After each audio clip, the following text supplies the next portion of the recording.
Hi there, in this video we're going to talk about how to read lead sheets. If you don't know what a lead sheet is a roadmap, usually with chord symbols and or a melody line and lyrics. And you can have any combination thereof.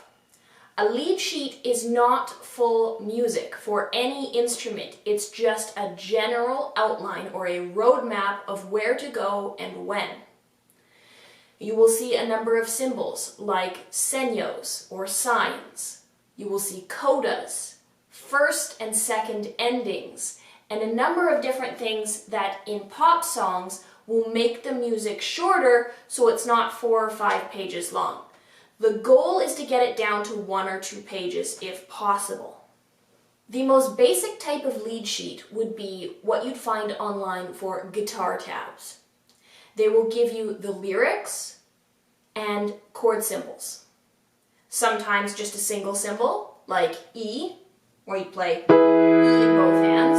Any version works.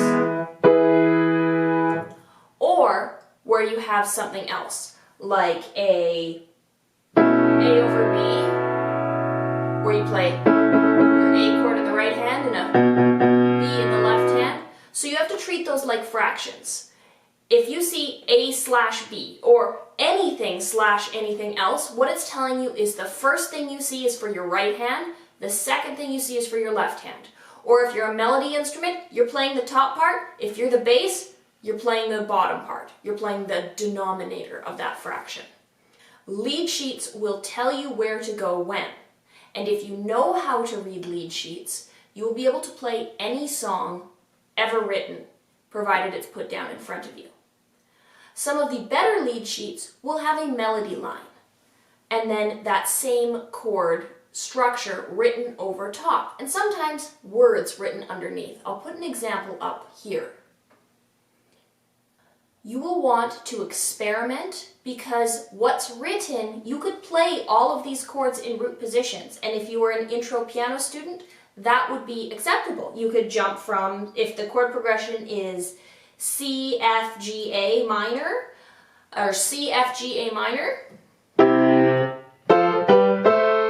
could do that.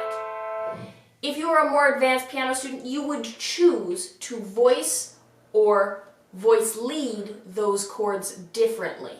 You wouldn't jump from root to root to root to root. You would want to find easy ways to transition between those chords. So if you have not seen the videos on voice leading and chord voicing, please go and watch those and then come back here. Because we want to talk about how to most efficiently express what you need to play. If you want to play the melody line, if it's written in for you in treble clef, if you want to play the melody line that's written on your lead sheet, you will pick the right hand to do that, and your left hand will be doing double duty to be both the bass and the chord. So if you just have one chord, like an A, that's fine. If you have an A over B, you might want to voice that a little differently, where you have a B on the bottom.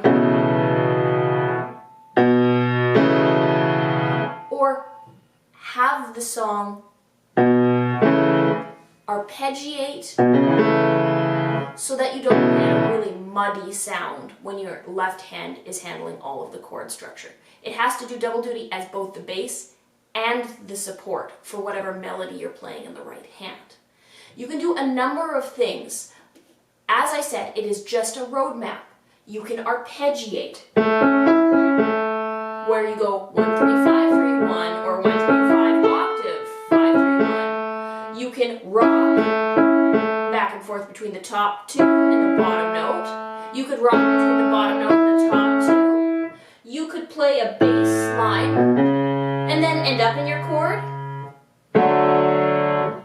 It's entirely up to you how you arrange that so it sounds the way you want it to sound.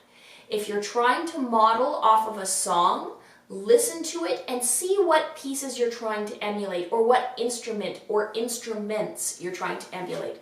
Because the piano can do full duty as an entire orchestra if it's done correctly, using just a lead sheet. But you can also just be trying to play the piano riff and ignore the melody that's written out if you're playing with a band and somebody's singing that melody. So it depends how you want to play the song, what parts of the song you're trying to express, how you're going to interpret what's there. If you're playing by yourself and you don't sing, you'd probably want to incorporate some aspect or the full melody in the right hand and then support with your left hand. If you are in a band, you're probably going to be doing just the support and the bass, if it's you and a vocalist, or if you're singing with piano. If you're in a full band, you're probably just doing the piano riffs, and you're going to use that just as your roadmap of where to go. And you're going to voice those and add rhythm and color chords and more than what's written to help create the sound of what you're trying to achieve. I hope that explained a little bit about lead sheets. If you have any questions, comments, concerns, videos you'd love to see, music ideas, songs you'd love to request, leave those all in the comments down below. I'd be happy to do those. Otherwise, I'll see y'all next time. Bye for now.